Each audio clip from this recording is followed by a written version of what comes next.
It's 10 o'clock on a Tuesday. You know what that means.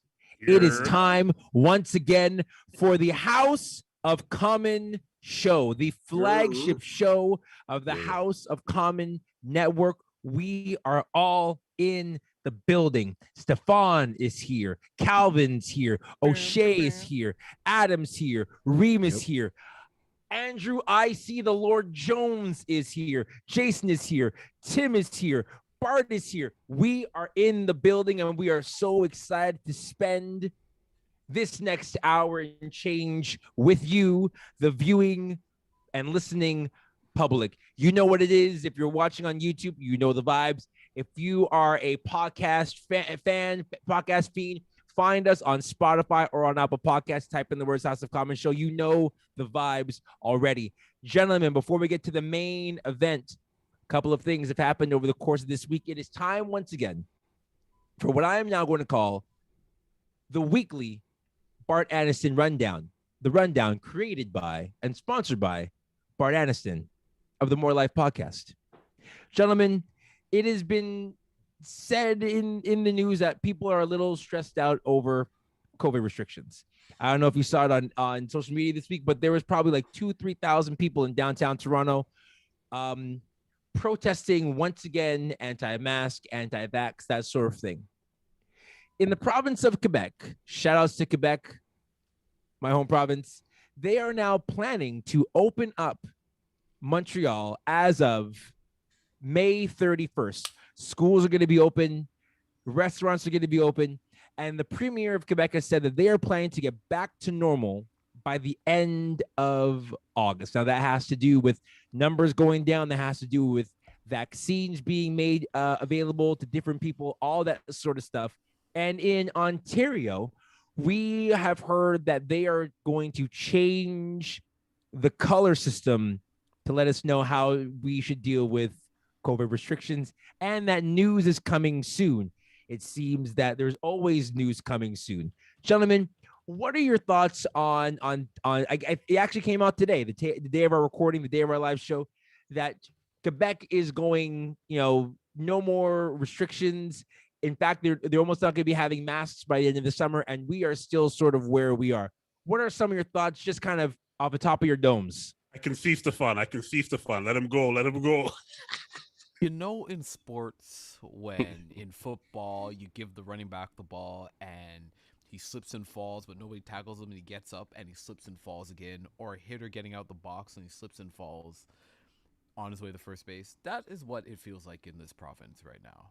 We just keep slipping and falling. I honestly, like I said a few weeks ago, I don't think anybody really knows what to do because, again, we're within a year and a bit of another provincial election, and nobody wants to upset their base. And so nobody's willing to make drastic decisions or have a good plan because they don't want to upset the base. And so here we are watching Quebec now fly past us. After watching the entire United States fly past us and how they were so bad and how New York was pretty much a dead zone. They had bodies piling up. And now the CDC came out earlier this week that once you're vaccinated, you don't need to wear a mask. Nope. You can go out and stuff like that. And yet here we are in Ontario, this great province, the engine of Canada. No offense to anybody who's watching and you're in Quebec might be, but whatever. What? Quebec, Quebec's famous for something. all the industries, all the factories. Keep going. I don't want to derail you. Does Quebec have a basketball team? All right. Shut the hell up. McGill does. Do they have a baseball team? McGill does. Who said McGill does? Yo, get out of here with McGill, bro. Yo, somebody said McGill. That's not my check. They got their keep on going, Stefan. At the end of the day, Ontario is the most important province in this country. And we are lagging behind. And instead of listen, I've said this before, maybe not on the show, but the day and age where we have political leaders who actually have a vision that wants to take care of people 10, 15 years down the road, those days are gone. And our political leaders now, they're just there to set themselves up for when they retire from politics, so they have a nice beach house or a nice house in the Muskokas, a nice cottage that they can go to every summer. That's what they're doing. They're setting that up. They don't really care about us, and I don't think we're seeing that being reflected here. kudos though to the provincial government for making sure that people in hotspot areas have gotten vaccinated and rolling that out, and that's been tremendous. And now people 18 plus are anybody can get the vaccine, but we actually have no idea what's going to happen come June 2nd, and they've just been hinting at stuff, and we sit here just rocking back and forth, just okay, what's going to happen? That's what we're doing. Yeah, you know what? I agree with you, Stefan. At the same time, I'm like, at some point, we do just got to move on, especially if people are getting vaccinated. How long? Like, my kids are in a French board, which is part of Quebec. So we pay some of our taxes goes to Quebec where we go to all our voting. So that's why you were pumping up Quebec a minute ago. Okay. By the way, this is like the fourth week in a row Stefan has mentioned the election. I think he has party ties that he hasn't disclaimed in our disclaimer sheet that we he's got party ties. Mob ties. I'm thinking anyways. It's on your income tax. Exactly. So I feel like, think of the COVID. We're all sick of the COVID, and many people are just done. And my kids' schools, they sent a letter saying, hey, we got to know now if you're planning on sending them or not. And I had a long conversation, or maybe not that long, but a conversation with my wife, and we're like, yo, come whatever, they got to go to school no matter what. My kids did a whole year at home. They ever since last March, they never stepped foot back into that school since March 13th, 2020. And it's not good. It was necessary for our own reasons. That's for us and our family. But moving forward, it could be a COVID level 4. You're going into school. Pick up your book bag and you're going to school.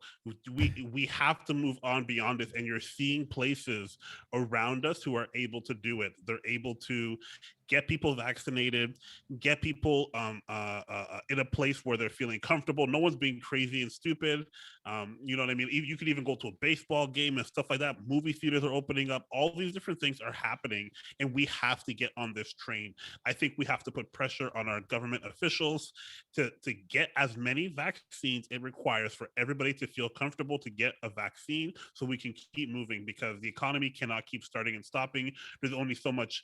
Every single time this happens, I think, what is it, like a certain percentage of small businesses do not recover. They do not make it. And if you want to talk about the engine of the economy, it's not a province, but it is the category of small businesses. And as a small business owner, it takes a lot of effort and risk for us to be in a position that we always have to be subject to starting and stopping, and with restrictions. There's no headspace, capital space for us to have these lulls that the government imposes on us. So we got to move forward. If Quebec feels comfortable with it and the Quebecers feel comfortable with it, eh bien, c'est la belle province, et c'est ça que c'est ça. That's it. Hey. Translation? French. It is what it is. Some subtitles on that. We aren't going anywhere until we get that interpretation. Come on. No. I see the Lord. Oh, sorry. That was beautiful. No, listen, here's the deal. This is what I don't understand about the whole thing is, like, when you go to do a renovation on your house, or like, building projects or something, you have to get something called a permit, which is like you apply and you have to submit the drawings and like the things, and somebody comes by and checks the work that you do. And I'm just not sure why the government hasn't implemented some kind of plan for small businesses, as you say, Bart, like that there isn't like permit for opening. So I get that like places need to be shut down, but it doesn't make sense that your big box stores are still open and selling, and they're having people pass through. Granted, they're not selling non-essential items. I get that. But like, I don't see why a small business can't have like a COVID opening permit, and they apply, someone comes by and checks it. And then they're also subject to a random anonymous check. If someone else, at another time, if someone comes by and checks and they're not according, then they get shut down. Like that for me would be a reasonable sense of opening. You know what I mean? It just doesn't make sense why everything has to be blanket closed. But what do I always say? Follow the money. Who is going to give the government more money? The mom and pop shop or Costco? Stefan, when's the election again?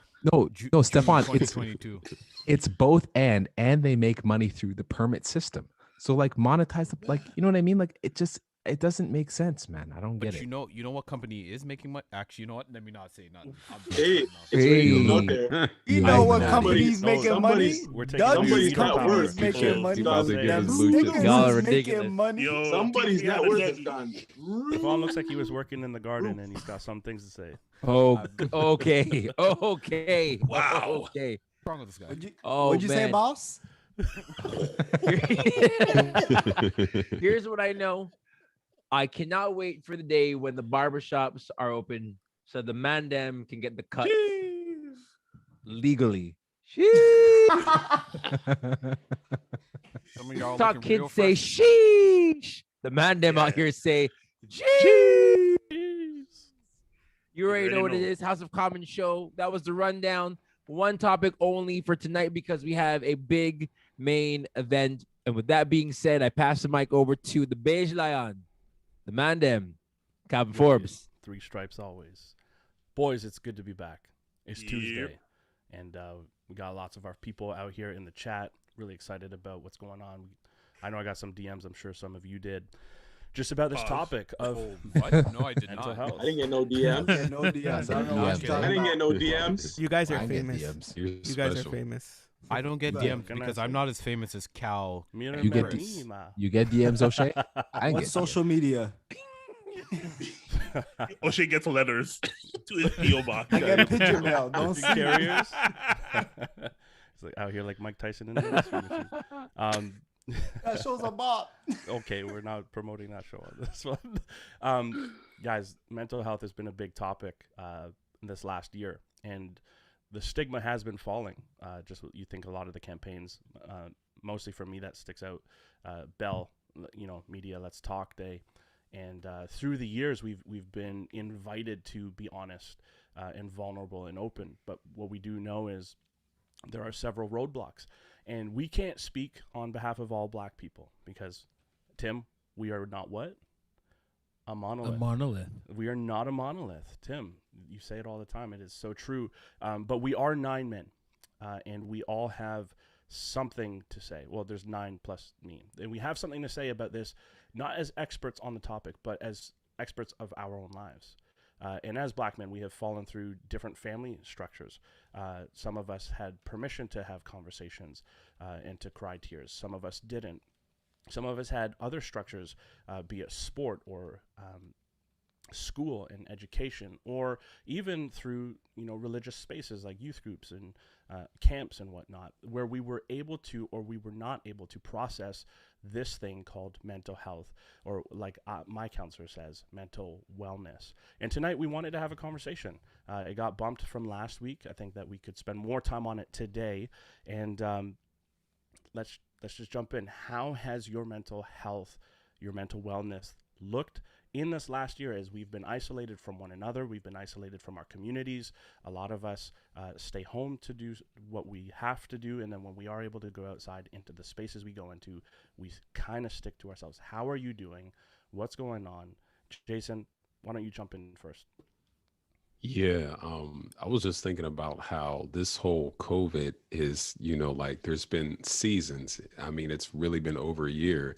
And just like there was a part in the first season that it was very challenging, I know, for me, just because of I was in the season of being unemployed for pretty much like the first part of COVID. And, obviously if you're a husband, and if you're a father, trying to get things ready and trying to be able to provide, and then still not having certain outlets or not being able to see family, or not even, being able to connect. And even one thing, since I feel like that we're men of faith, one area that we get outlet, and even if you're not a person of faith, one area that has been discussed, that if you are dealing with mental health, that you're actually able to help people, to get the tension off yourself and go and help someone else who's in need. Unfortunately, that was taken away. And so I would say, like, the first part, I'm not going to say I was struggling, but it definitely was a challenge. And even to be honest, I think one thing in my conversations with people, I've been hearing a lot of people, whether they be black or whoever, have been struggling in this time period right now. And I think that when we are us being black men, in this type of discussion, that already with the pressures that we might face in society, already that kind of adds on. So it's like one thing after another, and then COVID adding on more to it. So and then when you're at home, like if you have a family, if you have children, everybody being in that same spot all the time, being around your spouse all the time, and it's not, and those are challenges. And I think even in church circles, a lot of people don't discuss that. And I'll just say this and I'll move on. I remember one time when COVID started, I heard a group of pastors, and they were saying, well, yeah, it's been so wonderful. We just had a lot of time to spend together with our families. I'm here thinking, all right, these guys aren't telling the truth. I have to get off this type of discussion because it's not reality. And I've always felt like, okay, you have to be upfront, you have to be honest. And there's been people that have been close to me church wise that I've connected like, hey, you know what? This has been a challenge for everybody. Yes, there's been some great moments, but just COVID stripping away so many of our areas of comfort and enjoyment, and even areas of help that we would normally do, has been taken away from us. And it's been so much of a challenge. So, I mean, in these seasons, it's been some good moments and definitely some challenging moments in my mental health personally. Yeah, I think the challenge of mental health is that for Black men especially, it's still a new phenomena. It's something that we don't often talk about. Mental health isn't something that we naturally embrace. There's an article when we do this show, we try our best to do research. We read articles to kind of get ourselves as fully prepared as possible. And so there's this website called The Undefeated, and it says this in it. It says that African American males are less likely than the general population to seek out mental health treatment. Black people will not go to a physician or to a provider if they can't find somebody who looks like them or somebody who can understand what they are going through. So there's already this added pressure of whatever's going on in our lives, and then to be able to then from there figure out and add in the COVID component. And so when I look at my life, I'm very grateful for the guys I have in this chat on this show, because there's been moments, like Jason said, it like whether it was the first lockdown or the one in the winter or the one that we're currently in now, where I've just kind of felt my own mental health just dissipate. And there's no outlets, there's no gyms, there's no ability to go to a cafe, there's no ability to see my parents, any of those sort of things. And so it's very easy to find yourself in a dark space. And what's scary is that more often than not, we're not comfortable enough to even say I'm in a dark space. And so I found that the more I've been open to be able to say those things, the better I am. But it doesn't mean that I'm better. Yeah, to answer Calvin, the first question, what you asked, where our mental status is, where is our well-being at? I think the last year and a bit has taken a serious toll on many people, whether consciously or subconsciously. Even like, to be blatantly honest, myself, I would say my overall wellness has not been where it was before the pandemic. And I'm aware of those things, and I'm taking steps towards bettering those things. But there's so many things to juggle, and we live in a world now where there's so much noise. Everything is loud. Everything's at 11. Whether it's politically, socially, on media, whether it's relationships being strained because of distance, whether it's work, parenting, wife, kids, all these things spiritually, all these things, have a lot of weight to them. And people are always often looking and talking about balance, but that requires things to be stagnant, to be still. When you think about those two plates balancing, and we live in a world that's so fast, nothing's really moving, so you end up juggling. And there's something that's to be said for taking an account for where you're at. And that's something that at least that's something that I know that I try to do, is take stock. Where am I now? Where do I want to be? And taking time to to actually have those breaks, because it can very easily spiral, and it can very easily turn into something that you did not want. And one thing can turn into two to four, and these things grow exponentially. And people that are all on this show here, we're all believers, and this is where you can't trust in your own instincts.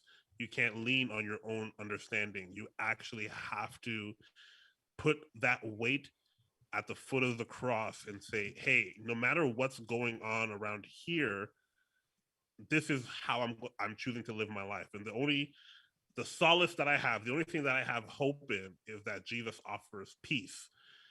Jesus doesn't offer happiness. I'm not going to be laughing 24/7, but he says the Spirit is going to be able to provide me with peace. That's how we're going to get through all of this. I'm not looking to be rolling on the ground, happy, skipping through fields. I'm looking to have solitude, knowing that my Savior is with me. And a lot of our mental health has to do with routines and practice, and a lot of the things that we do on a regular day-to-day basis. And I think if we focus on those things, those are the things that are going to help us find the cracks, and then be able to focus on those things, whether it is talking with somebody, seeking help, having those things. But if you're all over the place and you're scattered, it's going to be so complicated and hard for you to take stock to find out where you're at. So you really, at least this is what I'm experiencing right now, taking time to take breaks to find out where is the oil leaking from, so I can spend time and focus on it. I think that's super powerful. For those of you who are joining us tonight or later at another time on YouTube or on Spotify, Apple, wherever you find your podcast, our show isn't always explicitly Christian, but we all have this commonality with one another, that we've have faith in the Christian tradition. And so a lot of what we're going to say tonight is going to come as an overflow from that experience. And so, Bar, I appreciate you guys sharing, Chris and Jay as well. And they say, it's been said, when's the best time to plant a tree? The answer's 25 years ago, right? And so a lot of us are trying to play catch up on things that we haven't had rooted in our system, that we haven't had in the past. And so the best time to start caring about your mental wellness is today. For those of you who are joining and haven't got there and don't have an answer. And that's might sound trite, but it really is honest. We take one day at a time to live a lifetime. And so, boys, I'm going to throw this to a couple of you here. In terms of Black men, again, we're not a monolith. We can't speak on behalf of everybody. There are a lot of people who are experiencing mental health and their wellness is up or down all around the world, all kinds of cultures. Doesn't matter your age, doesn't matter your gender. But what is it about Black men? And Chris, you kind of already waded into some of this water. So O'Shea, I'm going to throw it to you and see what you have been able to mine out of some of the articles that we've been reading and some of the conversations that you've been having with yourself and with others around you. But why is it so hard for the Black community and men specifically in our context to reach out for help in times like this? Yeah, I think it's twofold. I think it starts with I say this kind of loosely, but we as a group have been conditioned to be emotionally illiterate. And like what I mean by that is we've been conditioned to feel certain emotions and put a tier list, if I can say that, of emotions, and kind of dictate which emotions are more appropriate for a male and which emotions are not appropriate. And what I mean by that is growing up, especially a Black male, you're always projected, and this ideology is always put on you that one, you're hard, pause, or that you are, see what I did there, or that you're like the toughest person out there, right? Where it's like that narrative is put on you simply because of your skin color. And if you are anything outside of that, then your skin color, your identity almost is now questioned. When you take a further look at that, when you look at a lot of and again, I say this loosely, but a lot of the rap music that's targeted towards our demographic, you don't see rap songs very rarely. Like there are definitely the exceptions, but for the most part, you don't see guys come out talking about um how they feel this or how they feel that. It's always about how many big facts, Calvin. But like you don't see a lot of that stuff where guys are being vulnerable and honest on a track. What you see is I'm the hardest person in the land. If anyone tries to come and snatch my chain, then I'm going at them. Like there's this facade and kind of picture depicted that us as black men are nothing but strong, that our emotions get hidden, that we're supposed to hide joy, we're supposed to hide happiness in the appropriate sense. We hide our sadness, we hide our tears, like just certain stuff like that. So that's the first spectrum. The second, like I know personally, I was always told to not run to anyone to fix your problems. Like your problems are your problems, and as a man, you got to fix your problems, and no one in this world is out here to help you fix your problems. And when you kind of mix those two unfortunate conditions together, you now create a narrative of, okay, cool, I'm not going to share negative, and I put that in quotations because I don't think opening up about how sad you are, how angry you are, how depressed you are, it is a negative thing. Those are all emotions that you need to process.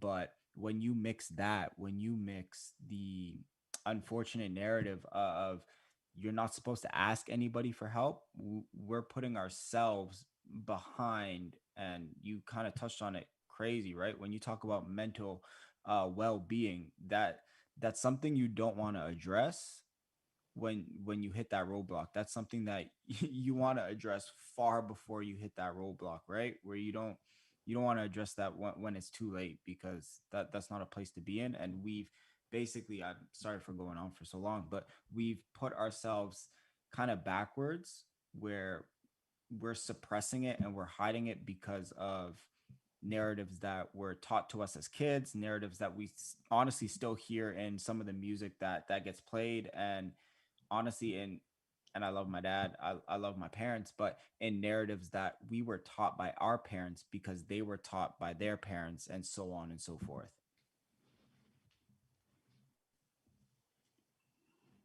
Stefan, you're on mute, buddy. Holy guys, we've done this before. Yo, Steph, it's not like you haven't been using Zoom for like over a year and a half, eh? Hey, Stefan, remember when we all got Zoom and we all use it together? Remember We that? all use it together. You remember that, bro? Yo, it's election year. You can't be playing around like this, I bro. told you he was out in the sun, man. He was planting some pumpkins. Listen, mouse. I think I can't remember the conversation we had. I think it was around parenting. This might have been a year ago, season 1. So that's a plug for season 1. Check out season 1, everybody watching right now, if you haven't checked it out.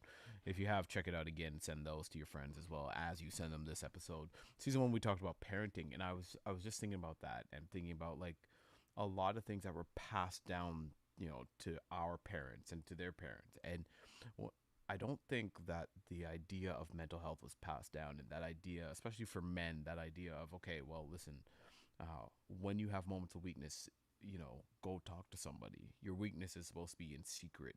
You hide the weakness, you show strength, right? Like, and I think that we're on the ground floor of that changing, especially for black men. The tough part is that it's tough.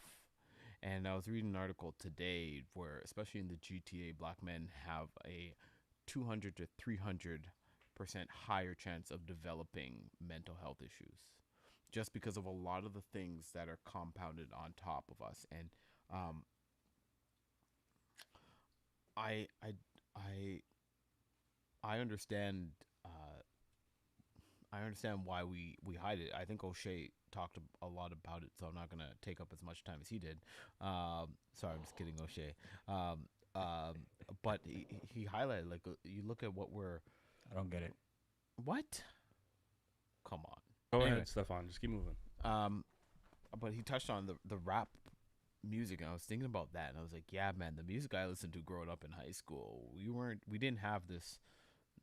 We didn't have the sad Drake music. We got a little Kid Cudi, and Kid Cudi was really one of the first people to sort of talk about his feelings in his rap. But a lot of it was more like, yo, we're running up in the street, we're coming for your crew, pap pap. It's a rap, you know what I mean?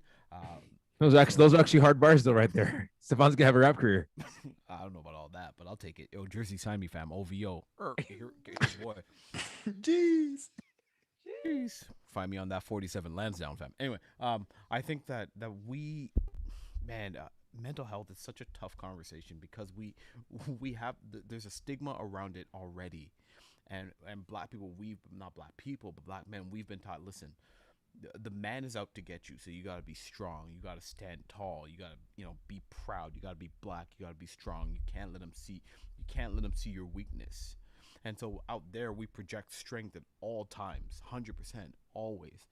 But when we're at home alone by ourselves in the moments, that's when we get into that dark space. But again, we don't really talk about these things. Right, the idea of therapy for the black man, that was sort of shown to us the last 20 years was not something that was done. Right, you didn't do that. You kept it inside, and instead of talking about it, you hold it in. And so, I think that we're on the ground floor of something really cool, and I think that it's time for black men to reach out and go for help, because listen, there's no time like the present, man. This pandemic has really raised some flags for people. Yeah. I'm gonna preface, or before I even say what I gotta say, just put it out there. My dad is dope. He's not perfect, but he's definitely the most influential person in my life. And I was literally telling Jonesy earlier about the time when I was a kid. When I was a kid, I dated my first girlfriend, that puppy love, in like grade 5 or grade 6 or something like that. And the girl ended up dumping me for like this hard, gangster dude. It was my guy, but she dumped me for him. And I don't want to go too much into that. You're still feeling it, eh? Your Reem still feels away years later. You good, bro? Yo, that's not your man's, bro. Yo, that's not your man's, eh? Yo, your real ones are right here with you right now on the show, fam. Come on, yo, run up his address, eh, fam? Run up his address, fam. We're running up on him right now. See, I know you guys are my man. But yeah, for real. Listen, any heartbreak. Nah, so like, anyways, long story short, what ends up happening, I'm just gonna keep it moving. I get home and I'm like crushed. And I remember I started to cry, literally started to cry over this. And I remember my dad came over, and those little moments when you watch on TV, you'll see the dad come, it's okay, son, whatever. That's what you're expecting, but that's not what went down with my dad came over. This guy was looking for an Uncle Phil Will Smith moment. What did he say? Right. Yo, stop the crying. Want to. Stop the tears. And he was like, listen, you keep long story short, he's like, yo, you keep crying over stuff like that, you'll never have a girl. And I'm just saying that to say that, like, that's how you grew up. Like, you couldn't have emotion. Like, and I remember that was what I was saying in terms of like, I'm not over it. It was a pivotal moment in terms of like, I literally would say that to myself in situations where, like, if I felt an emotion, I would remember my dad saying, yo, don't cry, because people are not gonna, and feeling like, people are not gonna respect you in the way that you need to be respected. And I do think that within the Black culture as a whole, that's something that is kind of communicated. It's kind of the undercurrent that as a man, you can't be emotional, and I'm not saying that this is a blanket statement, but for a lot of people within the Black community, that's what it was. And that's what my dad was showing me. And in certain ways it helped me, I will give him that. In certain ways though, it was to the detriment, in terms of, I know I was going through different things in my life, and I haven't been able, and I just, bottled those things up. And so I do think that plays into it. But what I also think plays into it is something that's a little deeper in the Black community in terms of trust. I don't know if we truly trust people.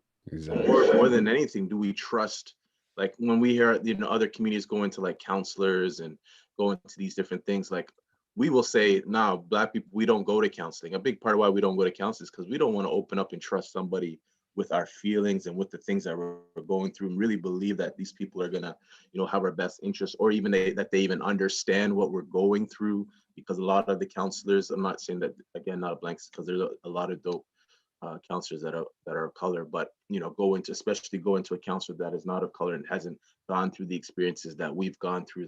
That's what we'll say. We're not going to open up ourselves to these people, and I just think that this is a prevalent thing that doesn't help to just help with this issue. But what's very interesting, and I'll end on this, is watching my dad now that he's older, and I've never seen my dad more open about things. Be able to voice the things that he's going through, that he went through when he was younger, that he's even going through presently. And it's actually a beautiful thing to see him in this place where he's actually total opposite of what I remember him to be back in the day.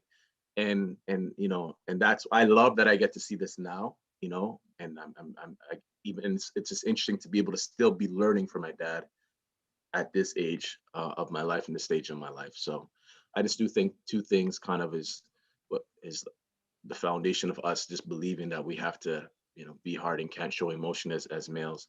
And then secondly, it's just trust. Yeah, I agree with a lot of the stuff you said, man. Um, a lot of Black males in society today, it's hard for them to find the help that they need. We already spoke about representation. We already spoke about some of the ingest of culture and what's being taught to us and told to us through music and media and all these different things. And I also think the pressures in our lives are greater. Life is more complicated now than it's ever been before. Um, you know, if you're a man in the 50s and 60s, the rate of things happening to you that you need to manage is a lot less than what's happening today. You need to provide and you need to protect.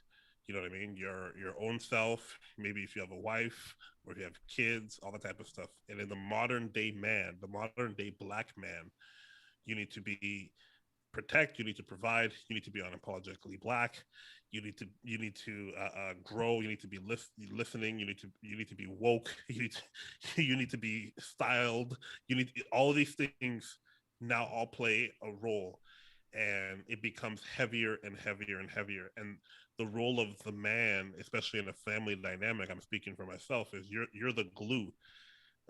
You're the glue that makes it work. You're the man of the house, but then you also have to lay down a lot of that pride to make room for your kids, for your spouse.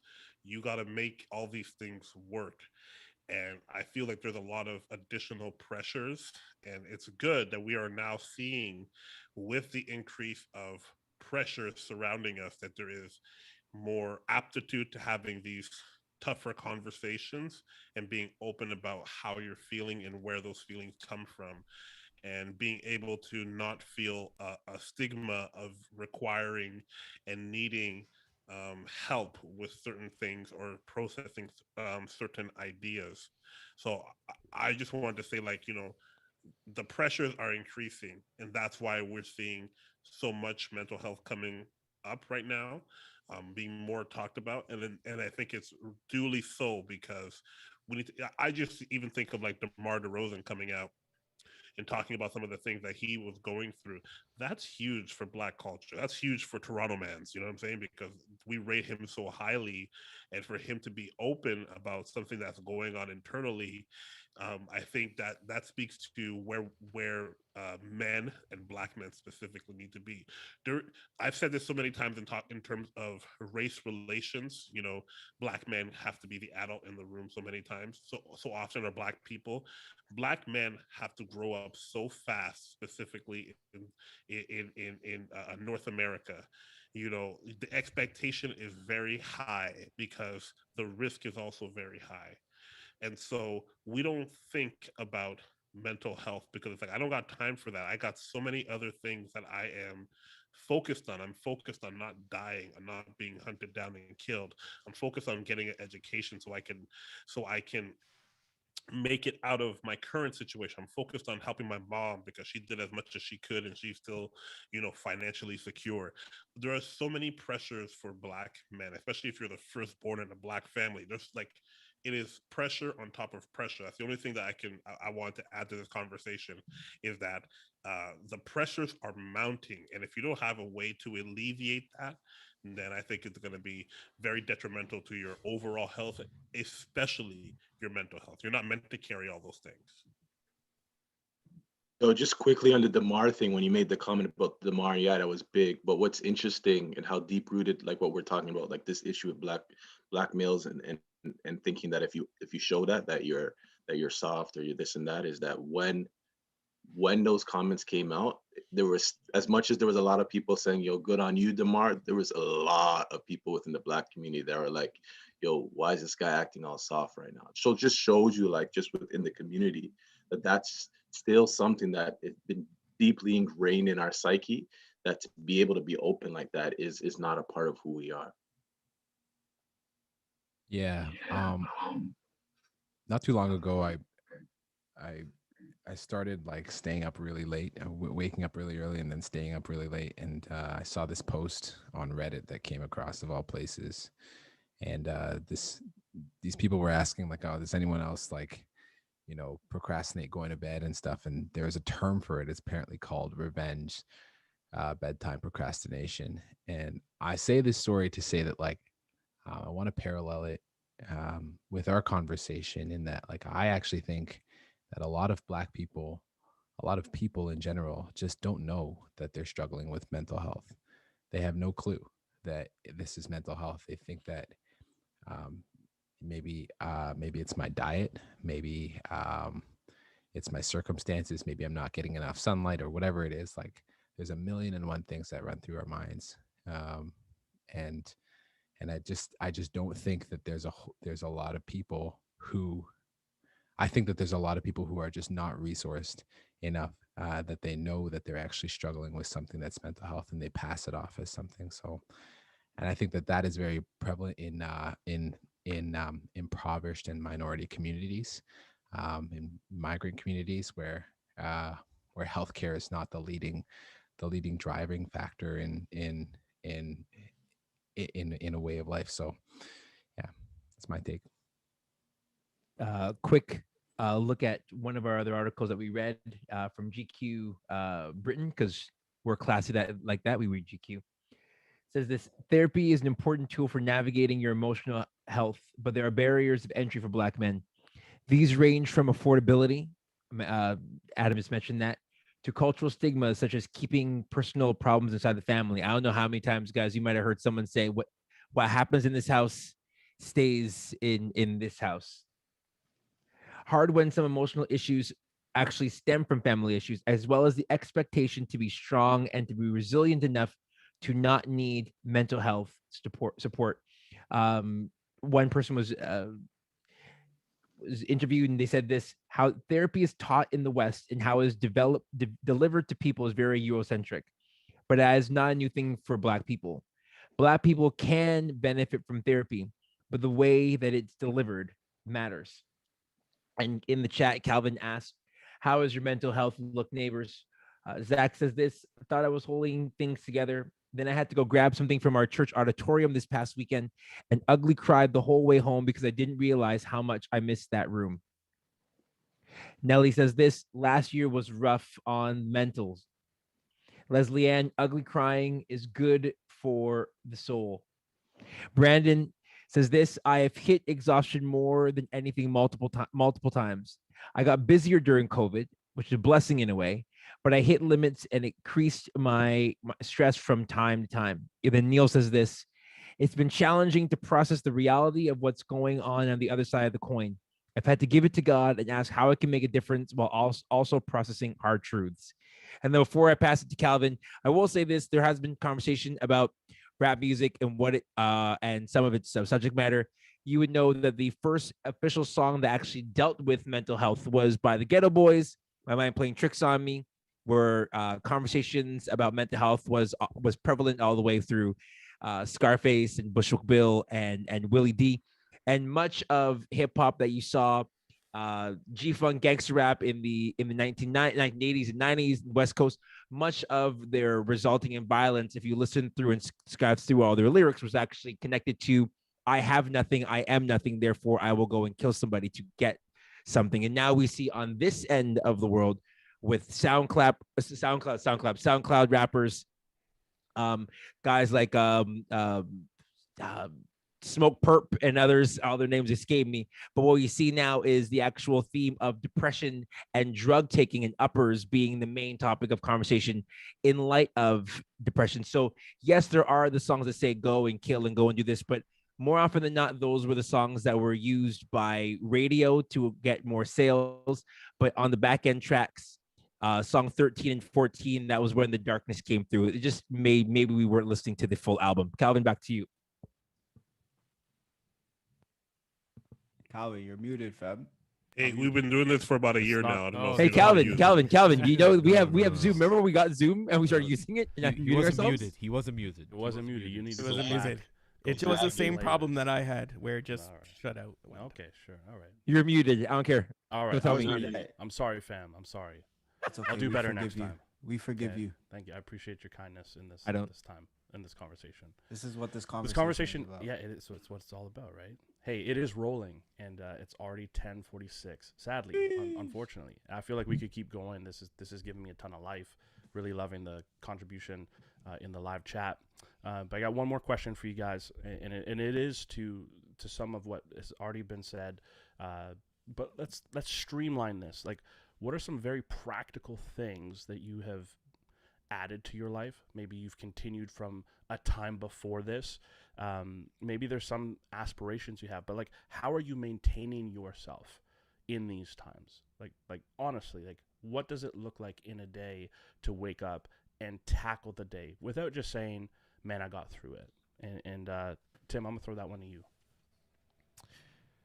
For myself, one of the first things that I try and make a habit of is to work out. It's something, it's helpful to be able to get myself going, get the blood flowing, because if I don't do that, I have the tendency just to lay in bed and to feel like, and it's one of those things that it helps myself to be able to focus in and to bring to bring intention to my day. And what I've come to realize about myself is, as much as I may not necessarily feel anything dark or heavy, it can be somewhat easy to just slip into that, like, whatever. It's like, I don't care. It's like, I will, whatever will be.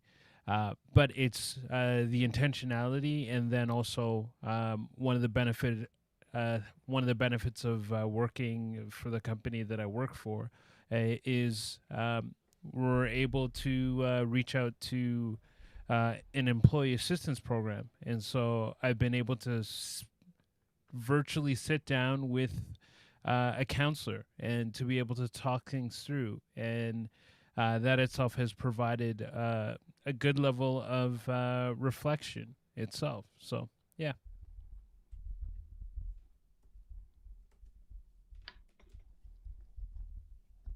I think for,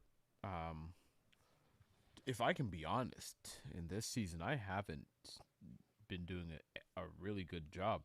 And the things that I used to use to sort of give me that space to just sort of think things out, and is the gym, and I haven't been able to go into the gym for a year, and it's been tough. Just trying to, having a baby, adjusting to that sort of just changes everything up here. I remember within the first week of Aaliyah being born, I broke down in tears.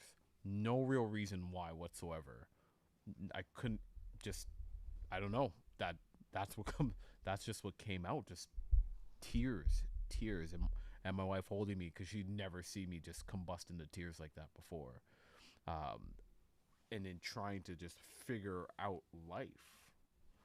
And so for me, it has been absolutely ridiculously hard trying to get things right up here, but also at the same time, I work 2 jobs, both one full-time, one part-time, but really both full-time. And just I someone asked me what are my days off. I don't have days off. I have moments off, which is unhealthy. I totally recognize that. That's why I need things to open up, because I need to be able to go into the gym. And like Tim, I have a good employer where we have those services. But again, it's finding the time and making it a priority. I think sometimes I just don't make it a priority to sit down and say, let me talk about this for a moment, and let me express this and express it healthily, as opposed to doing what I have a tendency to do, which is bottle it up, leave it for like 6 months, and then it comes out probably in a super negative way. But that's me. That's my honesty. Yeah, I think for me, Calvin said something at the very beginning about how, a lot of this in terms of taking care of yourself is 25 years in the making. What was the exact quote you said, Calvin? I'm not too sure how you said it, but it was a good quote. How'd you say it? Question is, when is the best time to plant a tree? Yeah. And the answer is 25 years ago. Yeah. And for me, I've been okay mentally, but I think it's because of the things I've gone through 25 years ago. I'm 43 years old. I'm the oldest in this chat. And, for me though, it started with my father at a young age. He turned blind, and having to deal with the stress and the care of that. Then when I was 18 myself, I got, severe psoriasis. And if you don't know what psoriasis is, it's an autoimmune disease, deficiency. But some of the things that entails that is that it's, your lifespan is 15 years shorter than everybody else's. So there's different things like that. And just, and one of the things that aggravates the psoriasis is stress. And so learning how to handle stress. And so for me, I've learned how to handle things in a different way back in the past, now bringing it to this situation now. And so some of the things that I do for myself is, for some people, it might be a little bit hard for them now because they're in that state, but I make sure I have moments of silence where I take everything off. I don't have anything, and I just have moments of silence where there's no, media, nothing, because I need that quiet time just to rest my spirit and my body. I have a great family around me. I got a great bunch of people around me. And so I got to really lean into them. I can see where Stefan's going because I missed the gym and going out and working out because the body is physically tired. But in terms of mentally, these are some of the things that I do myself to keep myself alive and keep myself strengthened. Anyone else want to jump in on that? Awesome. Hey, we got a question here in the chat. And so before we log off tonight, I think it'd be great to address it because it is very real. And I think in our capacities and in the environments that we've been in, we probably have something to say about it. Carousel Tattoo and Barbershop, Jordo, what's happening? He says this, can we talk about how the church brushes over proper therapy offerings?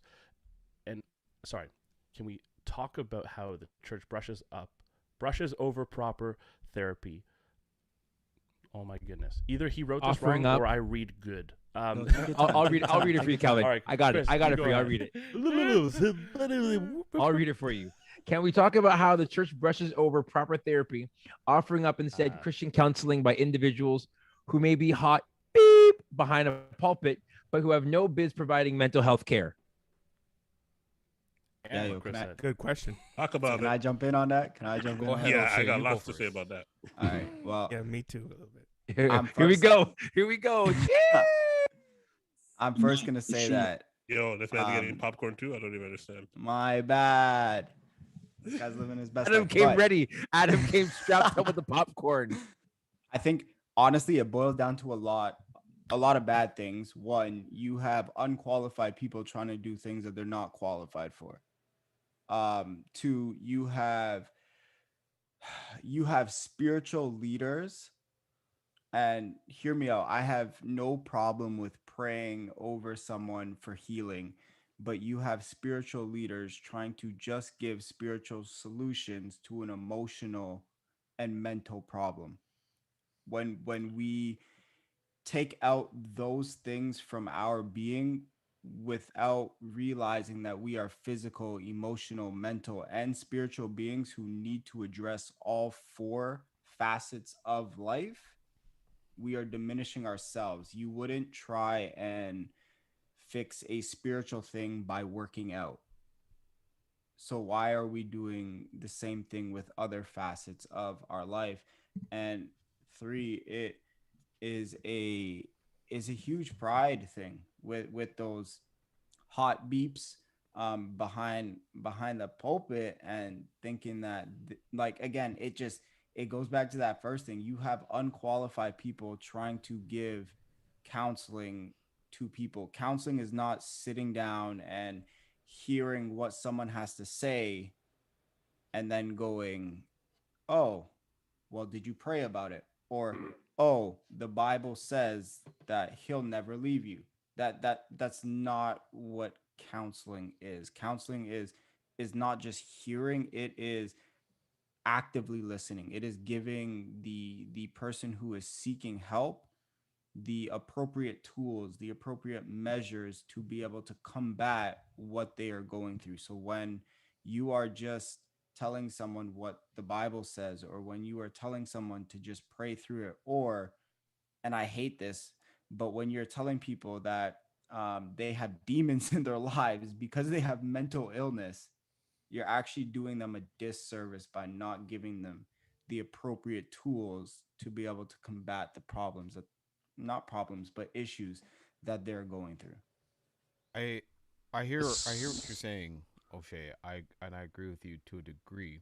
I think that as a pastor, if you're coming to, you know how we have COVID right now, and we got a lot of pastors out there who are preaching about, vaccines and stuff, even though they're not qualified. I feel like this is the same thing, COVID-19. right? I feel like there are a lot of pastors who aren't qualified to give people counseling.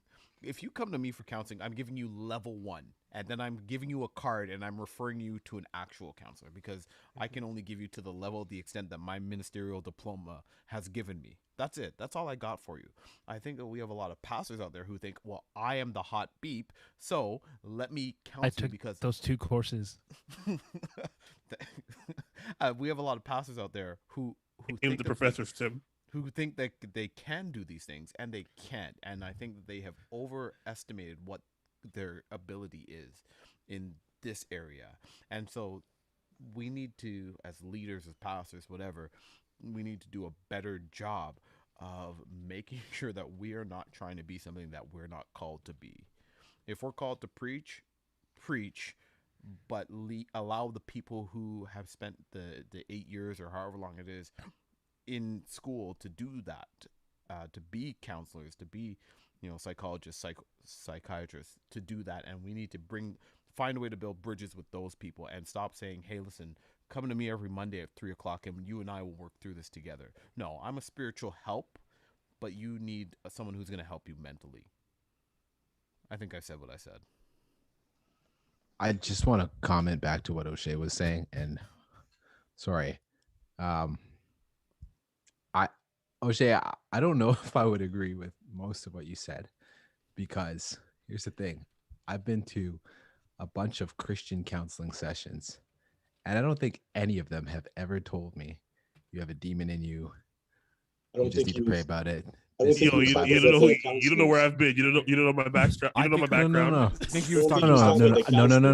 Listen. Yo, let him listen. finish. No, Let him listen. finish. Listen, because there's a difference, right? There's pastoral care, right? Which is what Stefan was talking about, where they'll sit you down in the office and they might tell you this is what the Word of God says. Then there's deliverance ministries, right?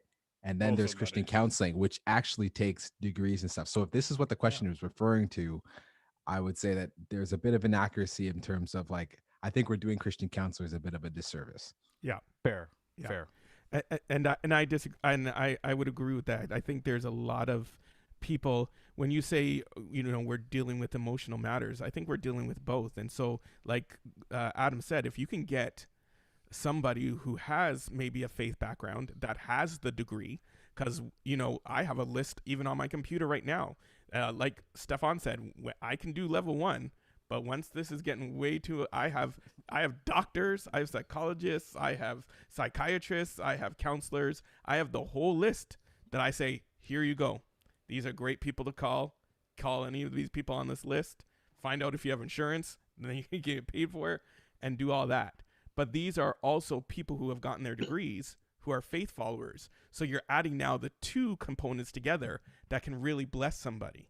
So I think we missed the question because it's not Right. talking about Christian counseling as in the organizations that offer That's Christian what I was going to say counseling. too. So They're I talking think about pastors at the O'Shea's- pulpit yeah, No, that I are know. trying to now counsel people. Yeah, in and that's their what I'm saying. congregation. I'm saying I agree with Stefan in saying we've got to know our limitations as pastors. Say, okay, I can talk to you to this point, but I can't go any further because I'm actually going to cause more harm to you going forward than I am going letting you go speak to a professional. but what O'Shea was talking about, and even what the question is saying, is that these guys are not doing that. So what No. you're saying, Jonesy, and what Stefan is saying, that's not taking place. You have guys that don't have, you know, as Hosky brought up, Christian counselors who've gone to school for years, who've taken how many different courses. These guys are not directing people to that. These guys are, you know, I'm the hot-ish, like what was said, and I've experienced this, and they're providing counseling to these guys, to these people that are going through things, and they're giving, you know, responses that are not even really truly addressing, you know, the issues. And I think that's really what the question's asking. I think that's what O'Shea was responding to, is specific to that. And I do agree that that's happening, that there are a lot of pastors that's the case. Now, that I'm not saying that's blanket, but there are a lot of pastors that are doing that. On the flip side of it, there's other things that lead to that though. There's other things that lead to that though. There's on the, like, the individuals that are going through things, there's actual like restraints to like them being able to do it. Like you mentioned a second ago, Jonesy, like insurance. Some people don't have that insurance to be able to go to the counseling. So what do? You know what? I got to go to the next best. And in their mind, the next best is the pastor. And then any little bit of slight where it looks like they're gotten it better, they praise the pastor. Then what builds on the pastors thinking that they are the hot-ish, and it just becomes, you know, ongoing circle. So there is a big issue with that, but there's parameters or things that, not parameters, there's things that lead to why this is an issue. And so I don't know if we can fully address it and figure out whatever, but it is a problem. It is something that's out there. And some of it is, you know, like inability for people to be able to get the help from Christian counseling, because Christian counseling isn't cheap. And then it's the fact that then we have people in people's mind, well, then the next best thing that I do is I go to my pastor. And the pastors love those pastors love the feeling of somebody saying, they want to hear from me. They want to hear what I got to say, which is, you know, I don't know. Question, and maybe the original question asker can maybe drop this, but are we talking Christian counselors, as in like the focus? He's not talking about counselors. He's talking about The pastors. question's pastors. Yeah, Yo, read the chat, pastors. man. Read the Or chat. we You're say- late, fam. He also Right. said Christian counseling was in quote. No, Right, that's what I'm saying. but So are we basically- talking Christian counseling counselors was who But he's used talking in about words. pastors giving Christian Yeah. counseling. Like Lord. they're not. Yeah, he Yo, was. I know Christian Calvin messed up the counselors. question, but Chase told us it properly. You feel me? But So see, if there the guy was was one Should be saying none key. of he's a this. pastor giving Can we Christian let love you, Jason Calvin. speak now? But see, there was one key that everybody left out. The question was, he was saying, why are there pastors who are stepping up, who are living basically immoral lifestyles? Now, there's two answers to that. Like, so someone even, so yes, I Where'd mean, that go? Did he in say that type that? of, Where'd that in that come type from? of I wanna find situation, the video Did he now. say I'm that? looking. Can we I'm get the looking. interpretation, I please? don't think he said immoral lifestyle. I don't think he said that. He's just I think talking he was more just like his thinking hot- people that have their own mess, their they're own just kind big of head. mental Yeah. issues that Well, they're I'm- and they can't Oh, handle. okay. I their see own. yeah, where but I I mean, see the immoral link. can I mean see a the whole You're on lot mute, of Chris. things. You're Like, on when mute, we Chris. think of of the moral in the church, we think of just one thing, but that can be a whole bunch of things. But No, anyway, and I see the link. Yeah, what yeah, you're yeah, saying. yeah, Yeah, yeah. yeah, Right. I see what you're saying. So basically, to me, what he was saying is that, okay, these people are not qualified to actually give this type of advice. And in some sense, yes, but just because someone has an issue doesn't mean that that person might have some nuggets to actually help and assist you. But I mean, I think everybody collectively said some really good things, just kind of to chime in. So, yeah. I think the value is remembering that a person is holistic, and so there's the spiritual component, there's the physical component, there's the mental component, there's the emotional component, and being able to connect to people who are going to help us grow in all of those areas. So just so that we're people's bases are being covered in that regard, and then making sure that we're constantly protecting the people that we're serving, I guess. Because if not, then we all have that ability to, you know, get ahead of ourselves. I don't know. Calvin? Yeah, but the soul is the mind, will, and emotions, Chasing. What you need to do is to open your third eye. Oh my goodness. Why would you Goodbye. do that? Open them chakras. Hey, come off this chat with that new age nonsense. Get this before we have to call for some Goodbye. demon. Yo, this is why expulsion up in YouTube got deaded. All right. Well, this is still going to go live there, so we want to finish strong here. I think that it's essential, and I've said this in season 1 at one point, about knowing where to bleed, right? And if you go to a doctor, he's going to let you know what he's capable of doing. I can assess you up to this point, and then you need to go see a physiotherapist. Physiotherapist is going to help you get to a certain point, and then they're going to say you also need to go see a podiatrist. And I think there's a handing off that Stefan had mentioned, and that many of you have referenced in this chat, of just knowing your limits, knowing what you're capable of doing, and living in that reality of, I can only go so far with you in this area. And so I think it's so important to seek out the help that you need to get from the right people, from the appropriate people. And that isn't always a small group leader. That isn't always your girlfriend. That isn't always, your uncle. Like, there are just proper places to go. And I find that when it comes to mental health, it's one of the only areas that we go to at last resort. It's when the car's broken down and on fire on the 401, right? Because you've blown through the fact that your engine light has been on and it's told you to change the oil, and you ignore all the signs that the vehicle is showing you that there's a necessary tune-up that's looming, right? And I think our bodies do that. I think that we struggle with our sleep. We struggle with our eating and our weight. We struggle with our thinking, right? Just having a foggy brain. And we haven't been able to be resourced, and we haven't figured out who we are to be able to identify some of those warning lights, those engine screaming at you signs. And so what ends up happening is we hit burnout. We're at the side of the road, and there's a long road to recovery. And sometimes it means that we don't get back the things that we were looking for. And so I just encourage us as friends, I encourage everybody who's in the chat, everybody who's listening to this at a later date, get your oil checked, right? Be serious about who you are and who the person is in the mirror looking back at you. And I think the more that we have these conversations, the better we'll get at having these conversations. But seek out professional help. The kid on TikTok is not going to be the person who's going to help you the most. And we have to move beyond awareness when it comes to mental wellness and start going to the practitioners that can help us get there. I think this conversation has been super helpful. I'm thankful that you guys have shared your stories. We owe nothing to anybody, and I owe nothing to you either. And so the fact that we are able to share with one another in strength, in brokenness, in our frailties, in this arena that seems so taboo, that 10 black men could look at one another and say, hey, I see you and I'm here for you. That's a reality for us. And so I encourage everybody who's here with us, or was here with us, because apparently YouTube is broken, find your circle. Find somebody to help. It has been said that the most important relationship in your life should be a counselor. I know we think that it's your spouse, but there are some things that a counselor can do for you that your spouse can't. And if you don't have that person in your corner, you don't have that person who's helping you come to an incredible amount of health, sometimes it costs you those relationships that you care so dearly about. This has been the House of Common Show, another Tuesday night success. Boys, we love you. We thank you. Neighbors, we'll see you again next week. Peace out. Peace. Yeah. So Calvin's doing